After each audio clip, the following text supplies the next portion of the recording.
How are you today, boys and girls? I'm going to talk about my first troubles here with my 2019 RX-PX. Kind of upsetting, not the end of the world, but definitely going to have to do some modifications to fix it and fix it properly.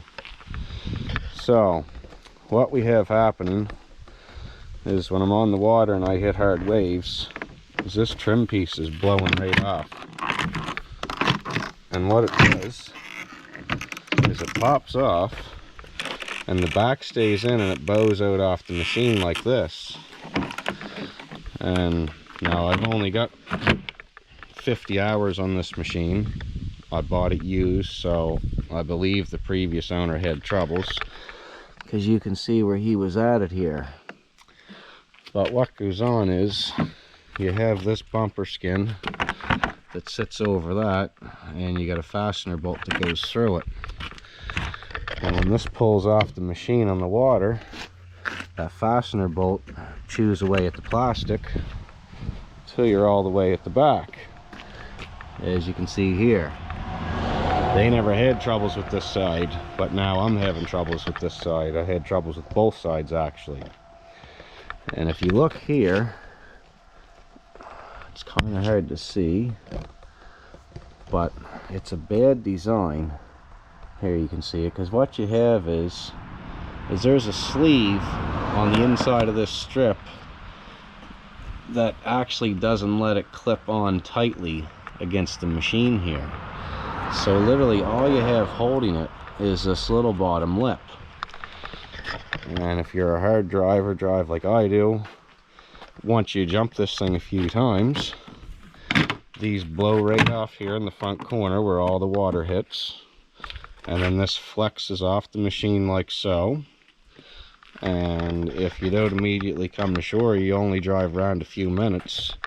And this is the damage that you'll cause. And once it goes right through, then this will actually flail right off the machine because the bumper can no longer hold it.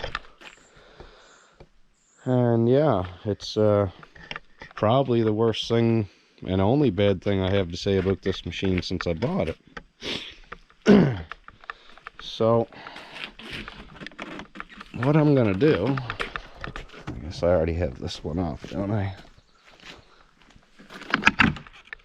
You'll see on the inside here a little better what I'm talking about. It has this inner rail and this upper rail. Real hard to get the camera shot, but anyway, it doesn't actually sit tightly against this, is what I'm trying to say. It holds it off just a little bit. So what I've noticed is not only are they a pain in the you know what, but for the back fasteners, they've got this drilled, and it's actually right through. You can see the hole here on the inside. So what I'm going to do is I'm going to get some stainless fasteners, probably these factory Sea-Doo ones, and I'm going to take it upon myself. I'm going to put this back on. I'm going to drill this probably every 1.5 feet or so. I'm thinking 3 or 4 fasteners along this edge with the you know, the coarse thread style, same as what Sea-Doo uses. Because if you try to tape this, you've only got this little rail edge to put your tape on. As you can see, I've already tried it and it did not work. So two-sided tape is a waste of time. And I know it's a rub strip, and you know, you don't want anything protruding off of it, but one of these little fasteners, you know, on the outside of this, I don't think is going to be the end of the world. And pretty sure those are going to hold it, keep it from flying off. I'll probably put like one here,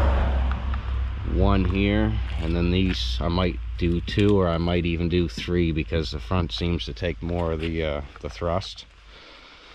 So anyway, if you guys have one of these machines, an easy way to check to see if that's going on is to just walk up to the side of your machine and just see how good that's plucked on. Oh, and when you hear movement, you know it's not snapped on.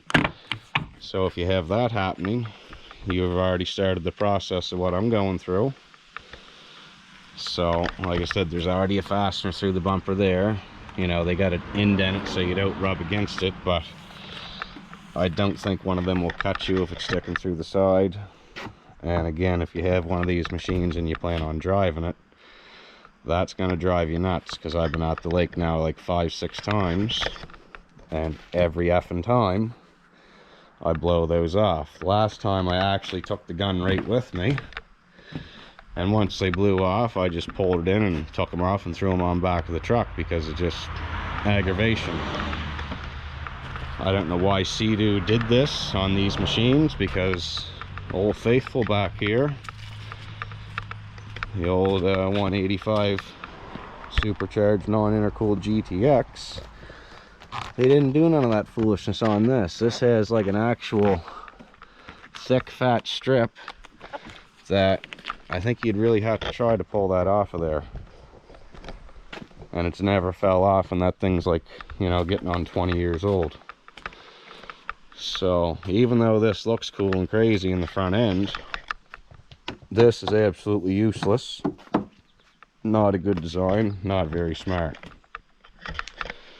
So when I either contact Sea-Doo and get those fastenings, they told me $5 a piece, $4.99 for that. I don't know if I can quite swallow that for a few fastenings, so I'm going to see what I can get at the local building supplies or home hardware. It's got to be either, you know, aluminum, which is highly unlikely, or stainless is a must, because you don't want stuff rusting on these machines. So that's my 2 cents worth. When I get this all drilled and fastened on properly, we'll show you what it looks like in a later video. But if you guys have one of these and you drive it, you're definitely going to go through this problem.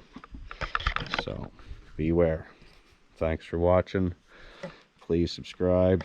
Appreciate it, guys. Have a nice day.